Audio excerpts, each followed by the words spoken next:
إن الحمد لله نحمده ونستعينه ونستغفره ونؤمن به ونتوكل عليه من يهد الله فلا مضل له ومن يضلل فلا هادي له وأشهد أن لا إله إلا الله وحده لا شريك له وأشهد أن محمدًا عبده ورسوله أما بعد فإن خير الحديث كتاب الله وخير الهدي هدي محمد صلى الله عليه وسلم وشر الأمور محدثاتها وكل محدثة بدعة وكل بدعة ضلالة وكل ضلالة في النار أعوذ بالله من الشيطان الرجيم بسم الله الرحمن الرحيم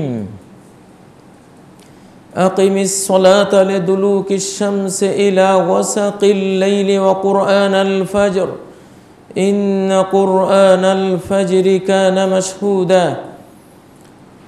الذين يؤمنون بالغيب ويقيمون الصلاة ومما رزقناهم ينفقون أقم الصلاة لذكري أقم الصلاة طرفي النهار وزلفا من الليل إن الحسنات يذهبن السيئات رب اجعل لي مقيم الصلاة ومن ذريتي ربنا وتقبل دعاء الذين يقيمون الصلاة ويؤتون الزكاة وهم بالآخرة هم يوقنون إلى غير ذلك من الآيات الكريمة في شأن الصلاة كما يقول عز من قائل قد أفلح المؤمنون الذين هم في صلاتهم خاشعون وكما يقول فويل للمصلين الذين هم عن صلاتهم ساهون ويقول لا يأتون الصلاة إلا وهم كسالى ولا ينفقون إلا وهم كارهون ويقول الرسول صلى الله عليه وسلم أرحنا بالصلاة يا بلال ويقول وجعلت قرة عيني في الصلاة ويقول الصلاة نور সমস্ত প্রশংসা নিবেদন করছি মহান আল্লাহ রব্বুল ইজ্জত আল জালালের, যিনি বিশ্বজাহানের একমাত্র অধিপতি। তিনি মহাবিশ্বের সত্তাধিকারী এবং এর শাহানশাহ রাজাধিরাজ। সকল কিছুর মালিকানাও তার, সকল কিছুতে হস্তক্ষেপ কেবলই তার। প্রতি সেকেন্ডে এই পৃথিবীতে মহাবিশ্বে তাঁরই বিধান কার্যকর রয়েছে, তার হুকুম কার্যকর রয়েছে, তার বিচার কার্যকর রয়েছে। মানুষ বুঝুক আর নাই বা বুঝুক, সেই মহান রব্বুল আলামিনের রাজদরবারের সমস্ত গুণগান হামদসানা নিবেদন করছি।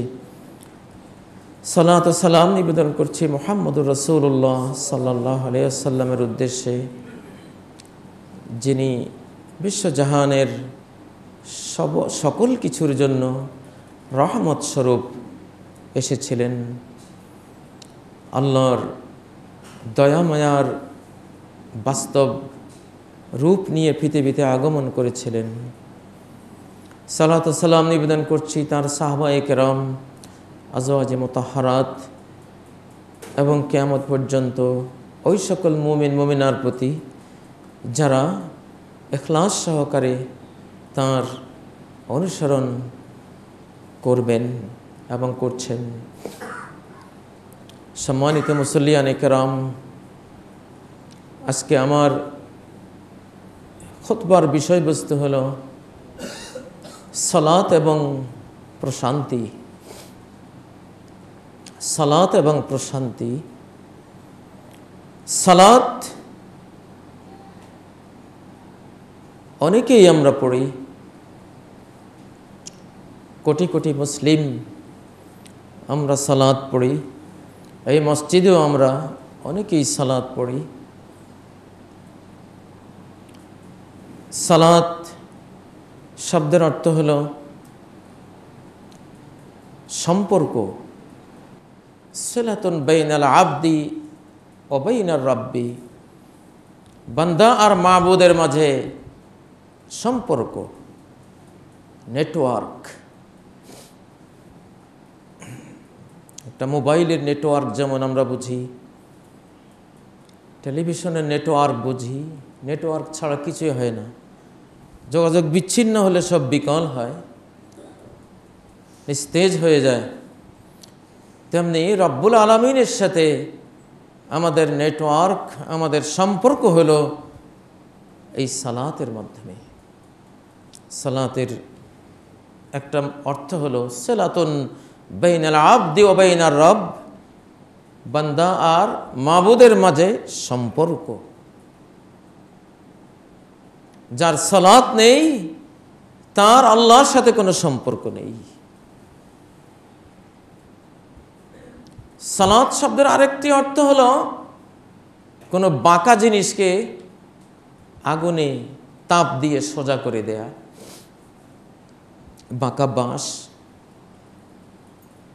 শক্ত করে বেঁধে খড়কুটো দিয়ে আগুন জ্বালিয়ে বাঁশটাকে 1-2 দিন রাখলে সোজা হয়ে যায়।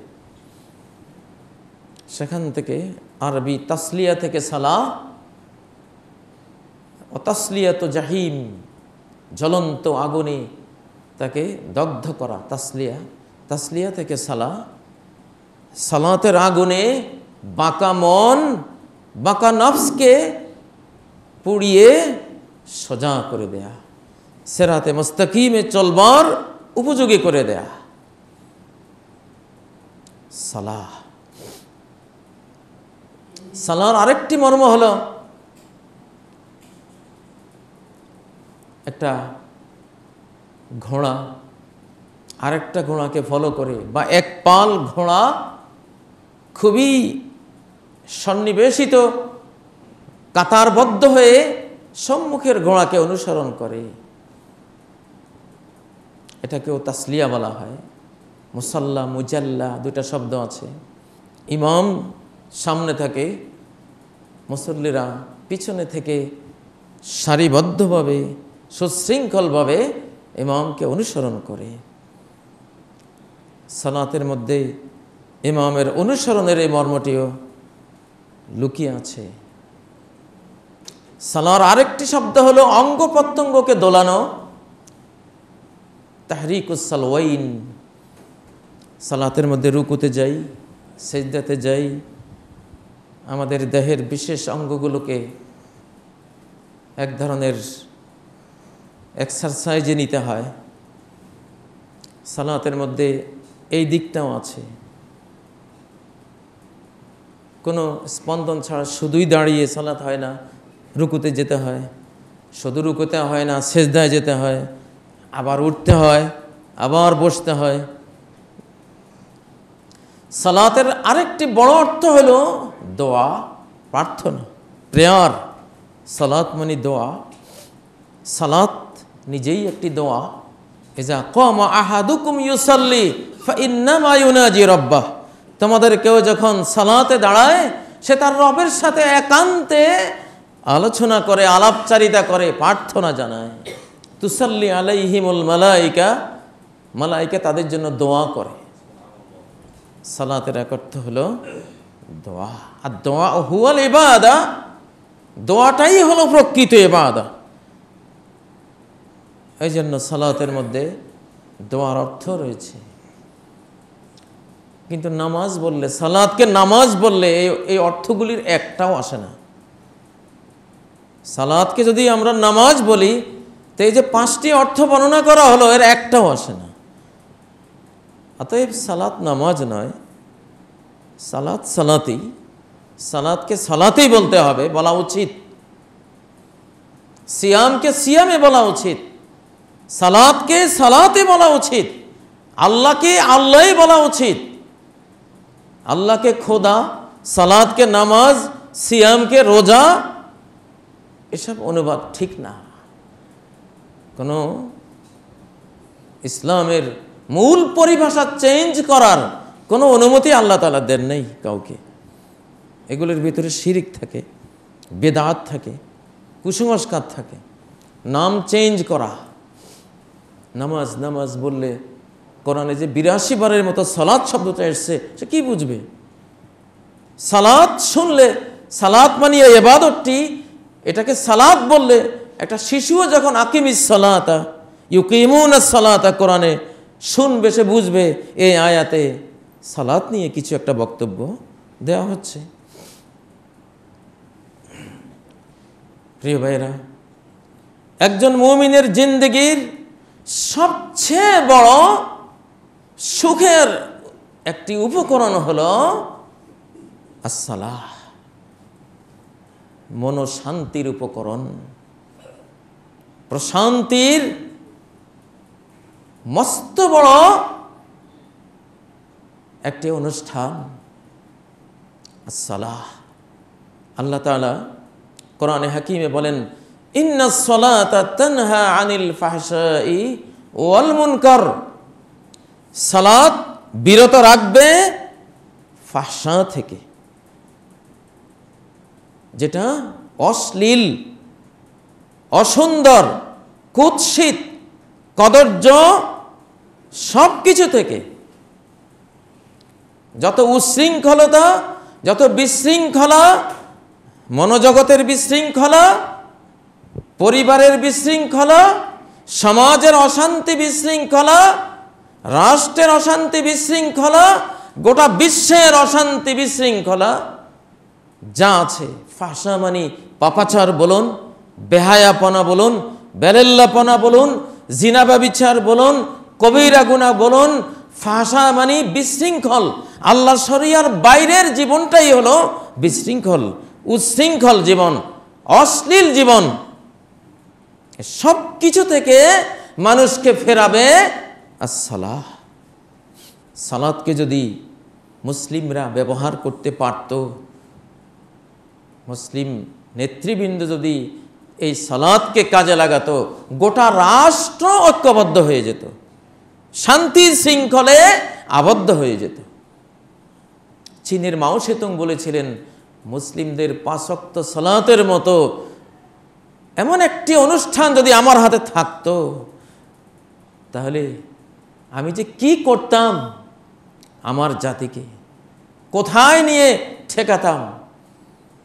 কিন্তু আমার কাছে এমন কিছু নেই। বিনা পয়সায় গোটা জাতি সুশৃঙ্খলভাবে এইভাবে মসজিদে একটা মহা সম্মেলনে উপস্থিত হয়ে এইভাবে আনুগত্যের পরাকাষ্ঠা প্রদর্শন করে, এমন অনুষ্ঠান পৃথিবীর কোনো ধর্মের কাছে নেই। ইন্নাস সালাতা তানহা আনিল ফাহশাই ওয়াল মুনকার। যত মুনকার, আকল যেটাকে অস্বীকার করে, সুস্থ বিবেক যেটাকে স্বীকার করে না, বিবেকের কাছে যেটা গরিত, মনুষ্যত্বের কাছে যেটা অন্যায় বলে মনে হয়, এমন সকল কিছু থেকে সালাত মানুষকে বিরত রাখবে।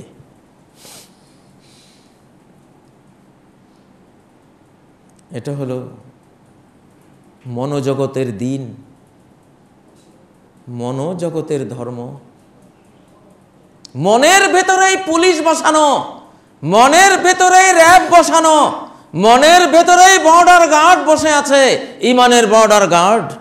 মনের ভেতরে ইমানের র্যাব বসা, মনের ভেতরে ইমানের পুলিশ বসা, মনের ভেতরে ইমানের আর্মি বাহিনী বসা, মনের ভেতরে ইন্টেলিজেন্স বসা, মনের ভিতরেই সকল গোয়েন্দারা বসা। যার মনের ভিতরে এত বড় নিরাপত্তা, ইমানের নিরাপত্তা বাহিনী সেট করা আছে, এই লোক একটা পয়সা কারো নষ্ট করতে পারে না। ভিতর থেকে তাকে ধরে ফেলবে খপ করে। কারো এক বিন্দু রক্ত অন্যভাবে ঝরাতে পারে না, ভিতর থেকে তাকে প্রবল প্রচন্ড গতিতে তার হাত টেনে ধরবে, পারবে না সে। যার ভেতরে এত নিরাপত্তা কর্মী বসা, কোনোদিন সে কোনো নারী নির্যাতনে অগ্রসর হওয়া তো দূরে থাকুক, কল্পনাও করবে না। অতীতের একজন ভালো মুসলিম প্রবল বর্ষার রাতে মুষলধারার বৃষ্টি, কোনো দিকে যাওয়ার কোনো বুদ্ধি নেই, ঘন আধারে ছেয়ে আছে, রাস্তা দেখা যায় না। সে একটা ঘরে আশ্রয় চাইল জঙ্গলের ভেতরে। দরজা খুলে একজন নারী তাকে আশ্রয় দিল, তরুণী নারী। দেখলো সে ছাড়া আর কেউ নেই ঘরে, তার স্বামীও সেদিন নাই, সেও বৃষ্টিতে কোথায় আটকে গেছে। এই তরুণ মানুষটি তার ঘরে আশ্রয় নিল। মহিলাটি নিচে ঘুমালো, তাকে চকিতে জায়গা দিল। ওই পুরুষটি ওই রাতের পরে সে তার মনের অভিব্যক্তি প্রকাশ করেছে যে একটিবারের জন্য আমার অন্তরে আসেনি যে আমি একলা একটি অসহায় নারীর ঘরে আছি। একটিবারের জন্য ওই নারীর প্রতি আমার হৃদয়ে কোনো কুমন্ত্রণা আসেনি। আসবে কি করে? যার ভেতরে ঈমানের এতগুলি প্রহরী বসা, আসতে পারে না। কিন্তু আজকের দিন, আজকের নৈতিকতা হলো ইলেকট্রনিক নৈতিকতা, কারেন্টের নৈতিকতা। কারেন্টটা আছে, নৈতিকতা ঠিক আছে। কারেন্ট নাই, ঈমান নাই। ডলার না দিলে, ইউরো না দিলে, যন্ত্রের ছিদ্রপথে টাকাটা দিলে পণ্যটা পাওয়া যাবে। কোটি কোটি হাজার হাজার কোটি ডলারের ব্যবসা হচ্ছে এইভাবে। যন্ত্রে পণ্য দেয়, যন্ত্রে টাকা নেয়, সব কিছু। টাকা না দিয়ে যদি পণ্য নিয়ে বের হওয়া শুরু হয়, চতুর্দিক থেকে দরজা অটোমেটিক লক হয়ে যাবে, চিৎকার করে তাকে ধরার ব্যবস্থা করবে। কিন্তু যেদিন দুর্ভাগ্যক্রমে বিদ্যুৎ বিভ্রাট হয়ে গেল, কারেন্ট চলে গেল, কয়েকশো কোটি ডলারের পণ্য চুরি হয়ে গেল। ইলেকট্রনিক ধর্ম। এখানে ইলেকট্রনিক যন্ত্রগুলি তাকে অন্যায় থেকে বিরত রাখে, ভিতরে তার কোনো বাহিনী নেই প্রতিরোধকারী। এই জন্য বিদ্যুৎ বিভ্রাট হলে শত কোটি ডলারের পণ্য চুরি হয়ে যাবে। একটু বিদ্যুৎ থাকলে সবাই খুব ভালো মানুষ, সচ্চরিত্রবান। বিদ্যুৎ নাই, লক্ষ লক্ষ ধর্ষণের ঘটনা ঘটে যাবে। এটা হলো বর্তমানের ইলেকট্রনিক ধর্ম। এটা ধর্মও নয়, ধর্মের জাতও নয়। এটা কোনো নৈতিকতাও নয়, নৈতিকতার জাতও নয়। এই জন্য ইন্না সলাতা, সালাত সেই ভয়াবহ জিনিস। সালাত এটা সেই বাহিনী, এটা সেই সিসি ক্যামেরা, এইটা যার ভেতরে হৃদয়ে প্রাণে একবার ঢুকে গেছে, পৃথিবীর মানুষ সবাই তার থেকে নিরাপদ। 7 রাজার ধনও যদি তার সামনে এসে পড়ে, সেটা থেকে নিজেকে বাঁচিয়ে নেবে। হযরত ওমরের আমলে গরুর মাথার সমান বিরাট এক মুক্তার থলি একজনের নেকাব পরে চেহারাকে লুকিয়ে এনে ওমরের কাছে জমা দিয়ে গেল, নামটাও বলল না। অথচ এত বড় একটা মুক্তার থলি তার কাছে আছে, সে ছাড়া কেউ জানে না। যুদ্ধলব্ধ গনিমত ছিল, পৃথিবীর কোনো বাহিনী তাকে দেখে নেই, কিন্তু সে দিয়ে গেল। তার ভিতরে যে বাহিনী বসা, ইন্নাস সালাতা তানহা আনিল ফাহশাই ওয়াল মুনকার, আরেহনা বিসসালাতি বেলাল, বেলাল মনের শান্তির আয়োজন করো সালাতের মাধ্যমে। কি শান্তি!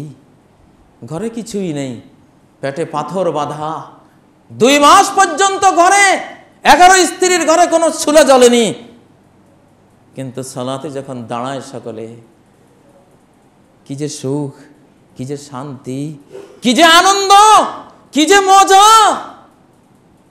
আল্লাহু আকবার! সেটা কোনো সাহিত্যিক তার সাহিত্যের ভাষা দিয়ে বোঝাতে পারবে না।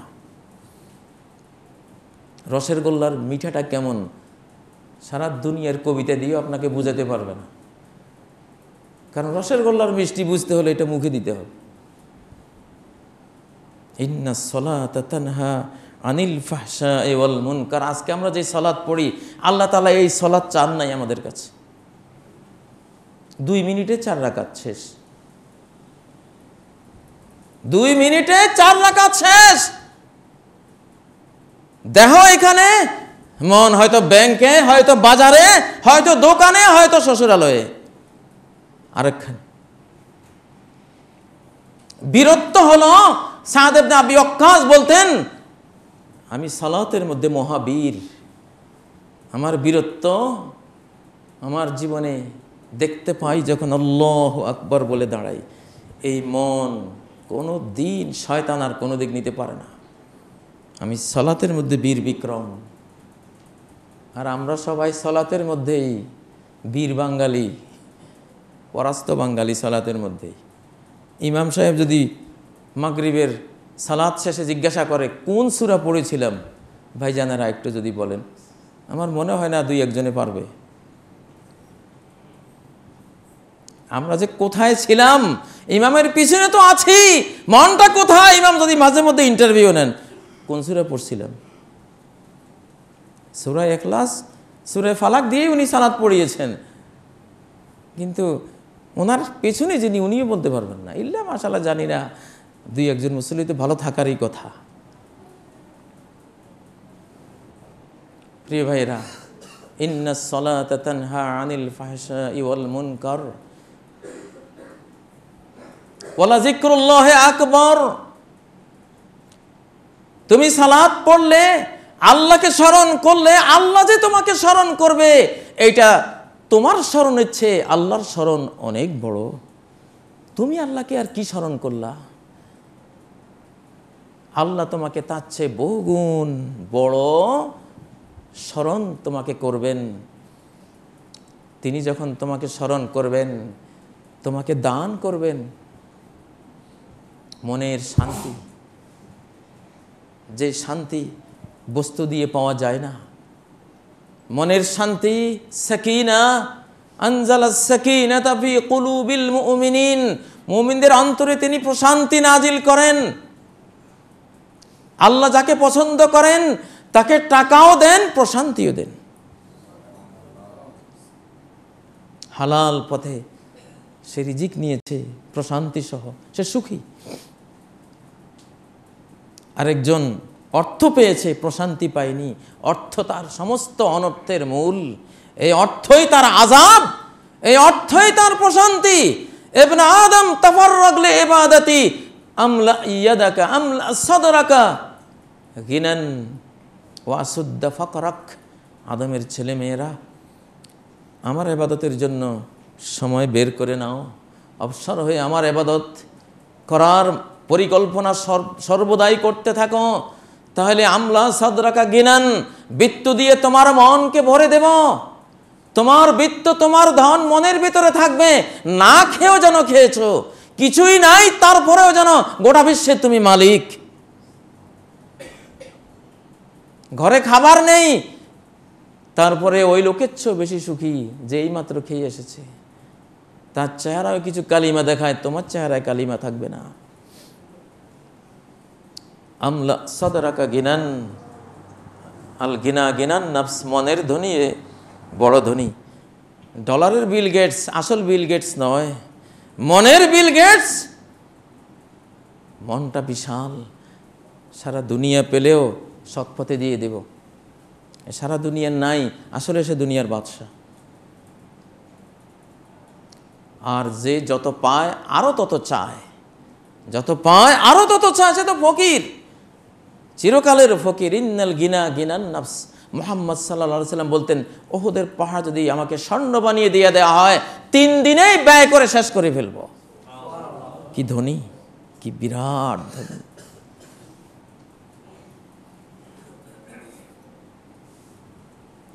পঁচিশ বছর নবী সাল্লাল্লাহু আলাইহি সাল্লাম, আবু বকর, ওমররা মুসলিম জাহানকে শাসন করেছিলেন। ওই যুগ সম্পর্কে বলা হয়েছে, জাকাত দেয়ার লোক সর্বত্রই পাওয়া গিয়েছে, জাকাত খাওয়ার লোক এক পর্যায়ে পাওয়াই যায় না। 2টি কারণে। একটি হলো সম্পদের বন্যা বয়ে গিয়েছিল, এই কারণে। আর আরেকটি হলো গরিবরাও এত বড় মনের ধনী ছিল, সে যে গরিব কাউকে সে বুঝতে দেয় নাই। ইন্নী আবিতু ইউতইমুনি রব্বি ওয়া ইয়াসকিনি, নবীজি মাঝে মধ্যে 5-6 দিন এক নাগায় রোজা রাখতেন, সাহাবীদেরকে করতে দিতেন না, নিজে রাখতেন, আর বলতেন রাত্রে আমার রব আমাকে খাওয়ান, আমাকে পান করান। আল্লাহর তাসবিহ, আল্লাহর প্রশংসা, আল্লাহর জিকির, এগুলি তার জন্য খাদ্যের পর্যায়ে চলে যেত। মুসলিম জনগোষ্ঠীর মধ্যে এমন ঈমান, এমন জগতের প্রশান্তি ছিল, গরিবও কোনোদিন তার গরিবী বুঝতে দিত না। জাকাত খায় কে? যে জাকাত খাওয়ার যোগ্য সেও জাকাত খাবে না, নিচ্ছে না, দরকার নেই। আর এখন তো ধনীরাও জাকাত খাওয়ার জন্য বসে থাকে। প্রিয় ভাইয়েরা,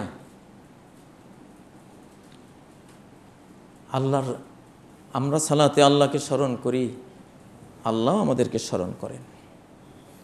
আল্লাহ চান এমন সালাত, 2 সালাতের মাঝখানে এমন সালাত যাতে পড়ি, 2 সালাতের মাঝখানটাও যাতে সালাত হয়ে যায়। মুমিনের ইন্তজারুস সালাতে বাদাস সালাহ, এক জোহর পরে আসরের অপেক্ষায় থাকলে আসর পর্যন্ত সে সালাতের মধ্যে আছে, আসর পরে মাগরিবের অপেক্ষায় থাকলে মাগরিব পর্যন্ত সালাতের মধ্যে আছে, মাগরিব পরে আসার অপেক্ষায় থাকলে সে এশা পর্যন্ত সালাতে আছে, এশা পড়ে ফজরের নিয়ত করে ঘুমিয়ে পড়েছে, সারা রাত সালাতের মধ্যে আছে, এশারও জামাত পড়েছে, ফজরেরও আবার জামাত পড়েছে, 2 এর মাঝে পুরোটাই সালাত। 2 সালাতের মাঝখানে কোনো পাপ থাকবে না, 2 সালাতের প্রেসারে মাঝখানে কোনো পাপ নাই, এটা হলো সালাত।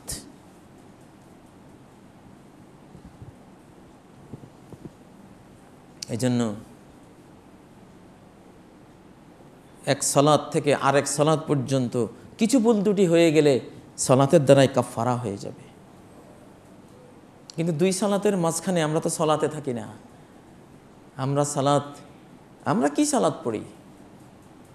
এর মধ্যে কোনো নূর নাই, এর মধ্যে কোনো প্রাণ নাই, এর মধ্যে সেই প্রচণ্ড সে ব্রেক, হার্ট ব্রেক, এটা তো ব্রেক কষবে। পাপের দিকে যখন জীবনের গাড়ি চলতে শুরু করবে, সালাত ব্রেক দেবে আমাকে। প্রিয় ভাইয়েরা, আসলে আমরা ওই ইসলাম মনে হয় পাইনি যে ইসলামটা আকাশ থেকে মুহাম্মদুর রাসূলুল্লাহ সাল্লাল্লাহু আলাইহি সাল্লামের কলবের উপরে, অন্তরের উপরে নাজিল হয়েছিল।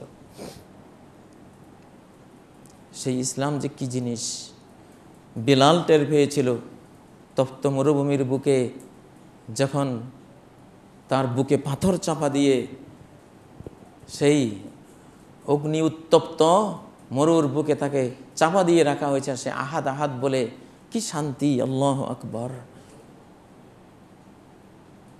প্রিয় ভাইয়েরা, ইসলামকে সেভাবে নিতে হবে। আল্লাহু আকবার যখন বলি কি বুঝি?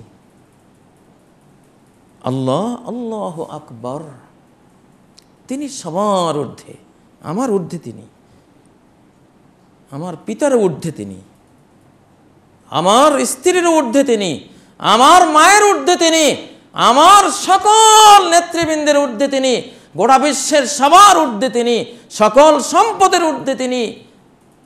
7 আসমান 7 জমিন যদি তার হাতের তালুতে রাখা হয়, কাখারুদালাতিন সাবআ ফি কাফফি আহাদিকুম, তোমাদের কারো হাতে 7টা সরিষার দানা রাখলে যা হবে, 7 আসমান 7 জমিন মহাবিশ্বের অবস্থা তেমনই হবে, এত ক্ষুদ্র হবে তার হাতের তালুতে রাখলে।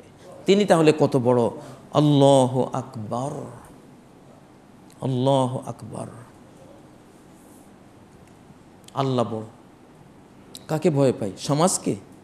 তাহলে তো সমাজ আকবার হয়ে গেল।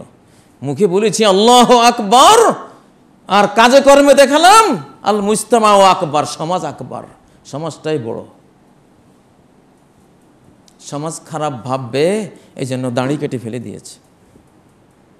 স্ত্রীকে বোরকা পরালে সমাজ মৌলবাদী বলবে, ওইটা বলবে, বোরকা ফেলে দিয়েছে। তুমি মুখে এখানে আল্লাহু আকবার বললে কি হবে?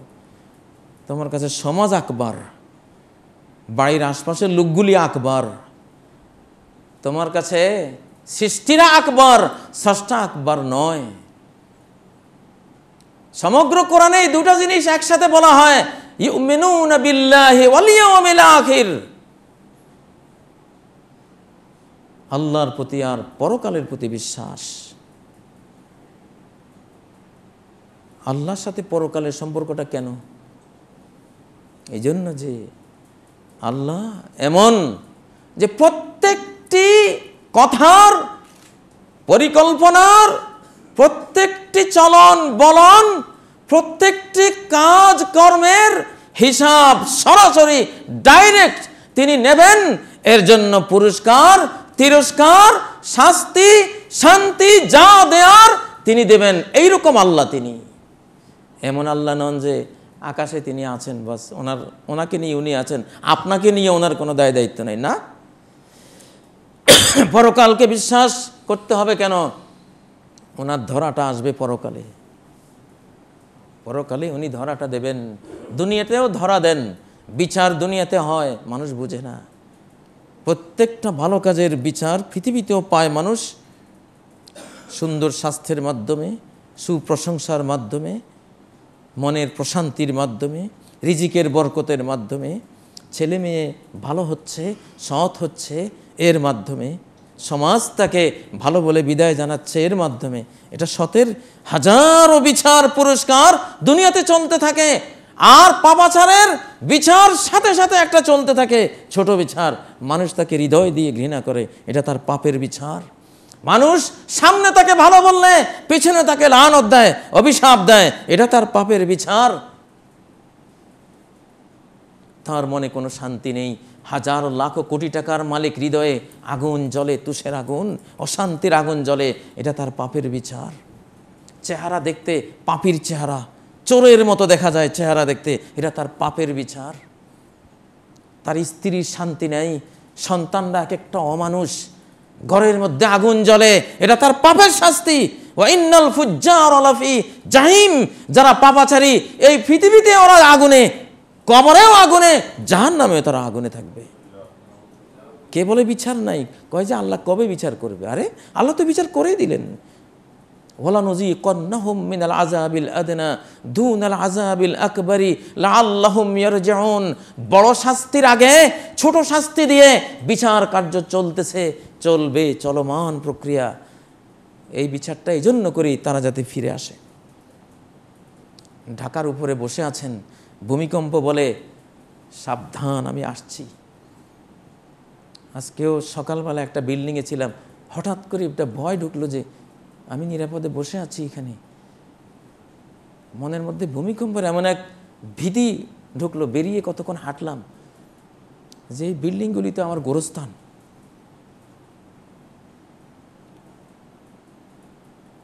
মানুষ অন্যায় করলে আমরা বিচার করতে পারি, মানুষের অন্যায়ের বিচার মানুষ করতে পারে। মানুষ অপরাধ করে, অপরাধীকে ধরে আমরা বিচার করতে পারি। কিন্তু আমাদের পাপের ফলে যখন টেকটনিক প্লেট অন্যায় করে বসবে, আমাদের এই দেশ যেই পাথরের প্লেটের উপরে বসে আছে, ওই প্লেট যখন অ্যাকশানে যাবে, কি বিচার করবেন? কে বিচার করবে? পাপাচার বর্জন না করলে বিচার ওটা আসবেই। আমরা অপরাধীদেরকে অবশ্যই শাস্তি দেওয়া উচিত, দিতেই হবে। কিন্তু আমরাও যে অপরাধ করছি, আমরা কি ভালো হয়ে গেছি? সবাই ফেরেশতা, সবাই ফেরেশতা। জিনা ব্যভিচারে দেশ ছেয়ে যাচ্ছে, গান বাদ্য বাজনা গুনাহ তো নয় এখন, এগুলি সওয়াবের কাজে পরিণত হয়ে গেছে মানুষের কাছে। মদ এখন আর হারাম বিশ্বাস করে না। কি হয় এগুলো খেলে? পানি, এগুলি হয়ে গেছে পানি।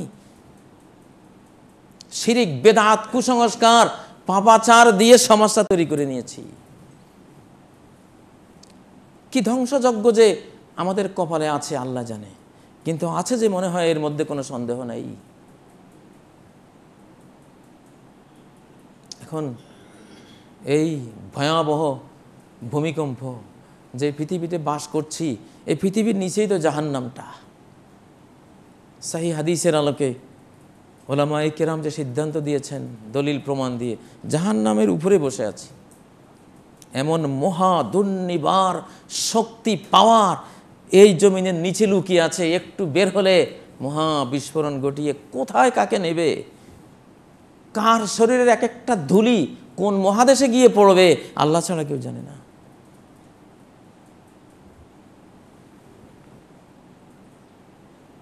ভালো হতে হবে সবাইকে। সাল্লাল্লাহু আলাইকুম যুল্লান লা ইয়ানজিউহু মিনকুম হাত্তা তারজিউ ইলা দীনিকুম, এমন জিল্লতি, এমন অপমান, এমন শাস্তি তোমাদের উপর আল্লাহ লেলিয়ে দেবেন, ওই শাস্তি থেকে তোমাদেরকে মুক্তি দেবেন না যাবত দ্বীনের দিকে ফিরে না আসো।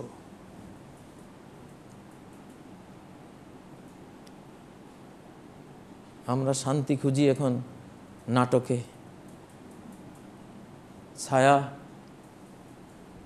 কিনা, ছায়া ছবিতে, সিরিয়ালে শান্তি খুঁজি, অশান্তির জায়গায় শান্তি খুঁজি, আগুনের মধ্যে ঝাঁপ দিয়ে পড়ে একটু ঠান্ডা হতে চাই। অথচ সমস্ত শান্তি নিয়ে আমাদের পড়ে আছে সালাহ, আমাদের পড়ে আছে কোরআন, আমাদের পড়ে আছে ইসলাম। নামটাই হলো শান্তি, নামটাই হলো শান্তি। আল্লাহু আকবার। তাহলে আল্লাহু আকবার যখন বললাম, কে আছে? কেউ নেই। আমি তো বিশ্বজাহান থেকে হারিয়ে যাব তখন।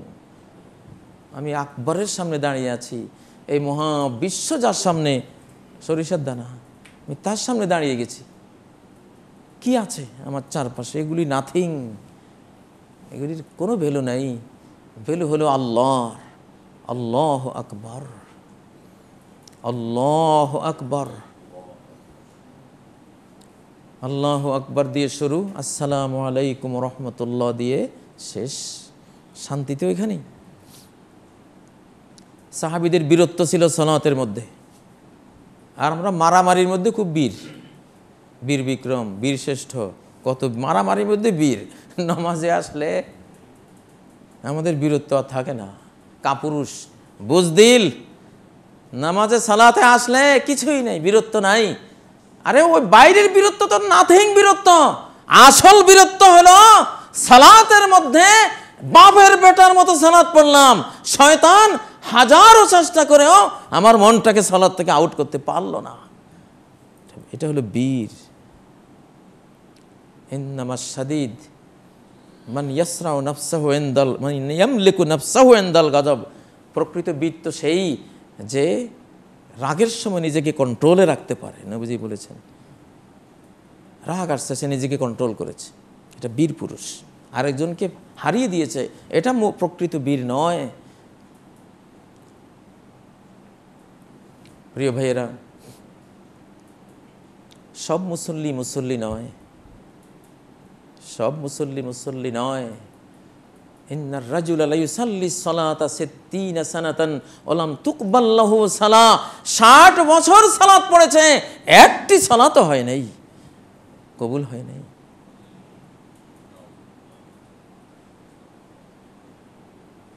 সালাত যে আমাদের ডলার, এটা তো আমরা বুঝি না। সালাত যে আমাদের ইউরো, এটা বুঝি না। আত-তাকবীরাতুল উলা খায়রুম মিনাদ দুনিয়া মা ফিহা।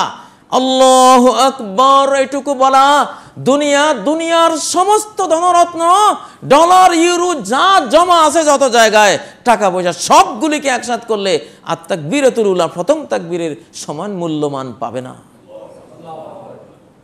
আল্লাহু আকবার।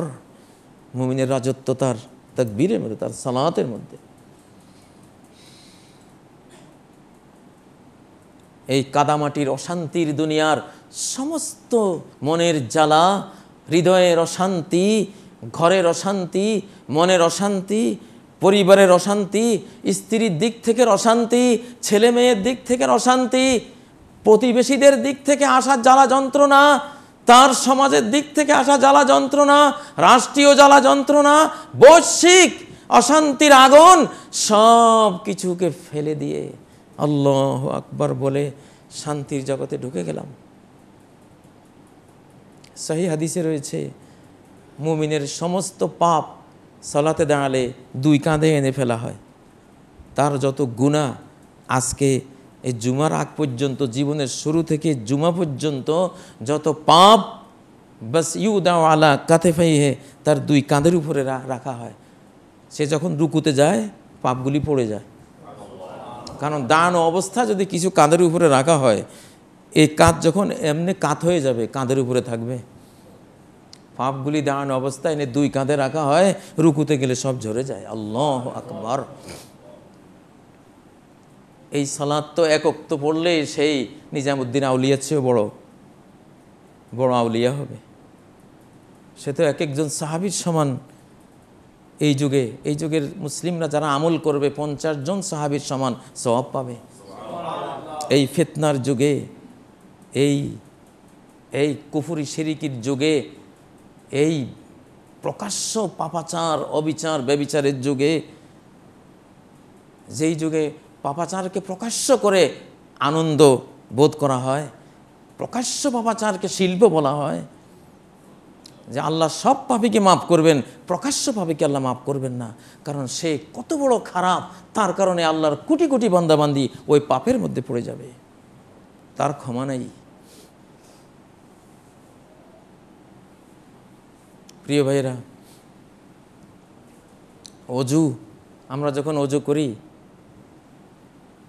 শুধু অজুর কারণেই ইসলামকে যদি কেউ ভালোবাসতে চায়, সারা জিন্দেগি ভালোবেসেও সে শেষ করতে পারবে না। যে ইসলাম আমাকে একটা অজু উপহার দিল, যে অজু করলে পাগল রোগী পর্যন্ত ভালো হয়ে যায়। উন্নত বিশ্বের ডাক্তাররা, পাগল চিকিৎসকরা অজু দিয়ে পাগলকে ভালো করে। ডিপ্রেশন, মনের অশান্তি থেকে অজু মুক্তি দেয়। আল্লাহু আকবার। ইন্না উম্মতি ইউদআউনা ইয়াওমাল কিয়ামাতি গুররাম মুহাজ্জালিনা মিন আসারিল ওযু। অজু শুধু দুনিয়াতেই মনকে উজ্জ্বল করে না, দুনিয়াতেই মনকে শান্ত করে না, দুনিয়াতেই কেবল চেহারাকে সৌন্দর্যমণ্ডিত করে না, এই সৌন্দর্য চলে যাবে অনন্তকালের আখিরাত পর্যন্ত। কিয়ামতের দিন এই উম্মতে মুহাম্মাদিয়া কেবলমাত্র অজুর কারণে উঠে আসবে গুররান, অজুকারী মুসল্লিদের চেহারা উজ্জ্বল, আলো ঝলমলে হয়ে আসে। আল্লাহু আকবার। মুহাজ্জালিন, হাত ধুয়েছে হাত উজ্জ্বল চমকদার, পা ধুয়েছে পা চমকদার, অজুর অঙ্গগুলি সব নূর চমকাচ্ছে হাসরের ময়দানে। নবীজি বললেন, কালো ঘোড়ার মাঝে যদি এইভাবে চিত্রাল ঘোড়াগুলি থাকে, উজ্জ্বল কপাল, উজ্জ্বল চেহারার, উজ্জ্বল হাত পায়ের ঘোড়াগুলি থাকে, ওই ঘোড়ার মালিকেরা কি তার ঘোড়াগুলি চিনবে না? অবশ্যই চিনবে, যে আমার ঘোড়াগুলি একমাত্র এই কালারের, এই উজ্জ্বলের অধিকারী। তা তোমরাও কিয়ামতের ময়দানে উঠে আসবে অজুর কারণে, এই নূর নিয়ে, এই জ্যোতি নিয়ে, এই আলো ঝলমলে অঙ্গ প্রত্যঙ্গ নিয়ে। সুবহানাল্লাহ।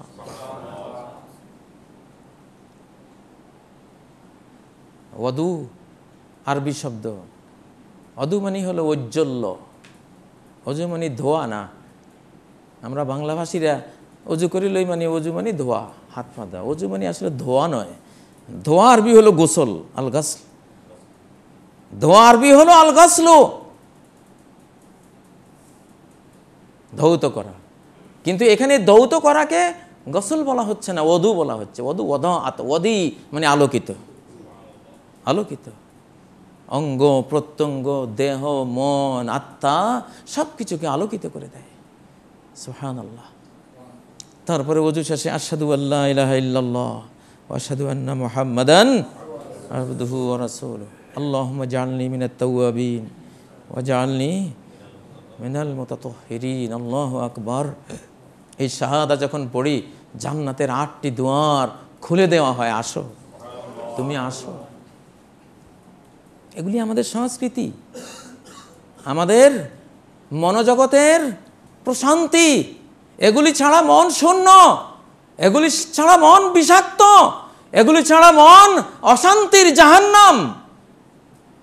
প্রিয় ভাইয়েরা,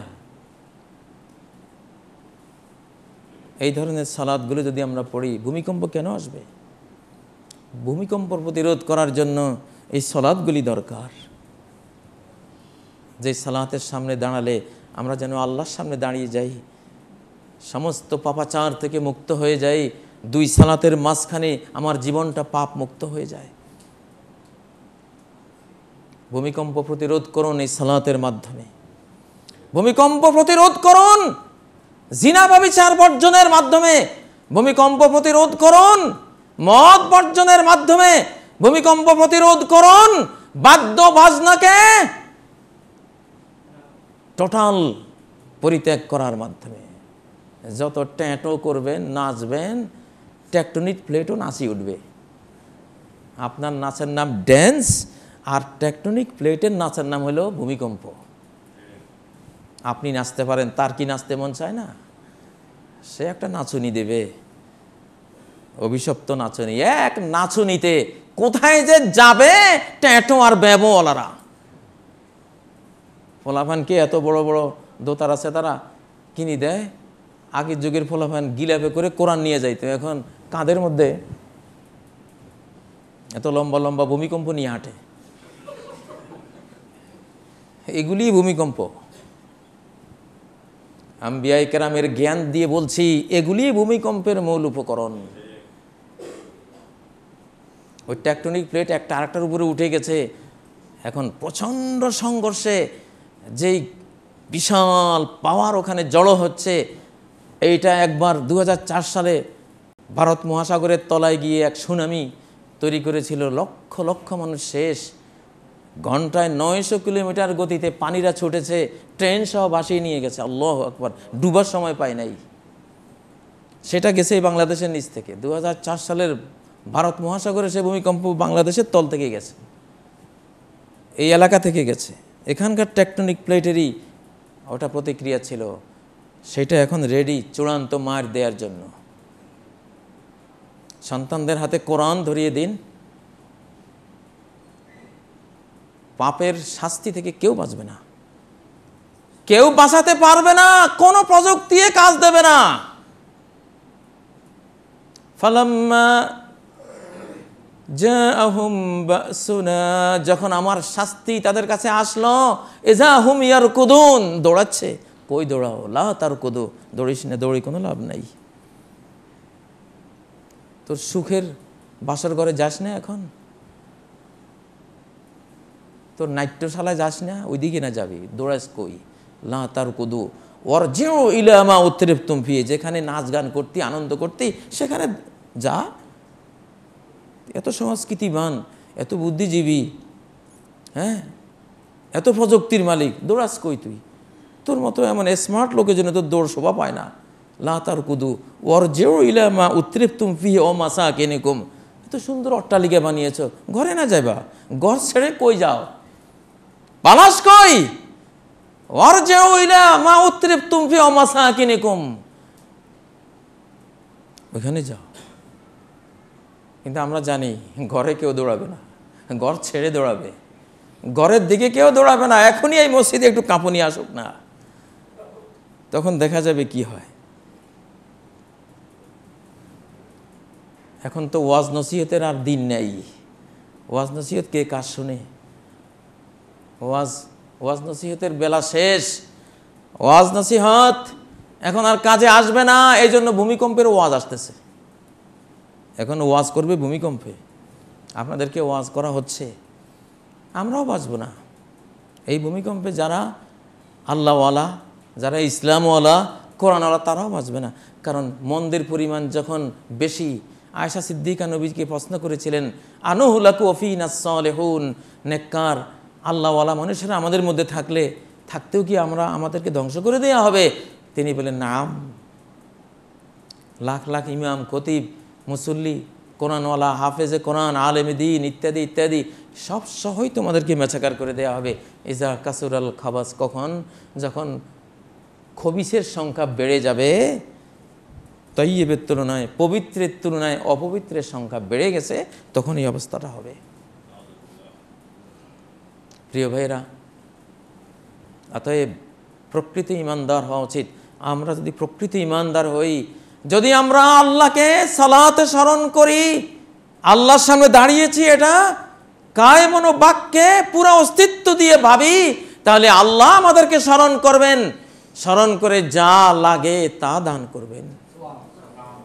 মনের শান্তি দান করবেন, শারীরিক নিরাপত্তা দান করবেন, সম্পদের নিরাপত্তা দান করবেন, ভূমিকম্প থেকে নিরাপত্তা দান করবেন, সামাজিক অবিচার অবক্ষয় থেকে নিরাপত্তা দান করবেন।